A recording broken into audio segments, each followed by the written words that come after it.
जिंदगी तो बेवफा है और मौत महबूबा है। बोला व्यक्ति, मेरे से जानते हो फ़कीर, मैंने अपनी दुनिया ही लुट गई, मेरा जहान लुट गया। उससे एक इंसान बेसुध होकर मदहोशी से रोए जा रहा था और उसके आंसू थे का सैलाब रुकने का नाम नहीं ले रहा था। फ़कीर की कुटिया के आगे फ़कीर ने देखा और उसके पास पहुंचा और पूछा, क्या बात हो गई है भाई? मैं पूछ सकता हूँ आपके ये आंसू क्यों गिर रहे हैं? आप क्यों रो रहे हैं? आपने क्या खो दिया? वो इंसान बोला, व्यक्ति, मेरे से जानते हो फ़कीर, मैंने अपनी दुनिया ही लुट गई, मेरा जहान लुट गया। मेरी प्रेयसी, मेरी पत्नी एक हादसे का शिकार हो गई और अब मेरे जीवन में कुछ बचा ही नहीं है। मेरे जीवन का तो सारा अर्थ ख़त्म हो गया है। फ़कीर ने ध्यान से सुना और पूछा, मैं पूछना चाहूँगा, क्या तुम्हारे बच्चे हैं, तुम्हारे माँ बाप हैं, भाई बहन, रिश्तेदार वगैरह हैं? उस इंसान ने कहा, फ़कीर, सब कुछ है।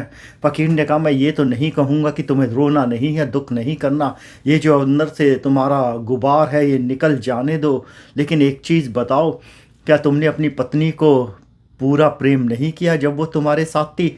वो इंसान बोला, फ़कीर, इसी बात का तो दुख है, मैं उसे जो कहना चाहता था कह नहीं पाया। मैंने उसके साथ वो समय बिताया नहीं जो मैं बिताना चाहता था।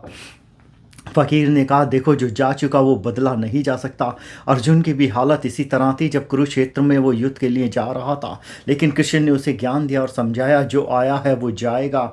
आना जाना इंसान के हाथ में नहीं, ये तो महाकाल है। वो जन्म देता है और वही इस प्राण को हर लेता है। लेकिन तुम एक काम कर सकते हो, जब शिव के साथ हुआ, जब सती ने अपने आप को सती कर दिया, शिव आंसुओं से इधर उधर भटक रहे थे, तब उन्हें पार्वती मिली और उसके बाद जो प्रेम हुआ वो अटूट है, सब जानते हैं। वैसा ही तुम्हारे साथ है। तुम उस प्रेम के लिए जियो जो उस स्त्री के साथ था, तुम्हारी उसने तुम्हारे साथ करा। तुम्हें, अरे बच्चे तुम्हारे पीछे हैं, उसके जाने से उसके जो चीज़ें उसे करने को पसंद थी, तब इस व्यक्ति ने कहा उसे घूमना फिरना पसंद था, वो हमेशा खुश रहती। तब फ़कीर ने कहा, आज तुम प्रतिज्ञा करो, बोलो भोले बाबा की मैं कसम खाकर कहता हूँ, और जब तक मैं आखिरी सांस लूँगा मेरी आंखों से कभी कोई आंसू नहीं गिरेगा और मैं हमेशा खुश रहूँगा। जैसा वो तुम्हें देखना चाहती थी वैसा ही जीवन जियो। जो समय तुमने उसके साथ नहीं बिताया, उसकी छोड़ी हुई जो बच्चे हैं उनके साथ बिताओ।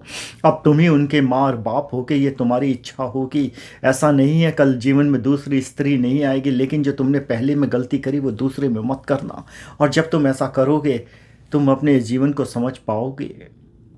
तो कहने का मतलब यहाँ पर ये है, दुख जो है वो आएगा, क्योंकि ज़िंदगी तो बेवफा है और मौत महबूबा है।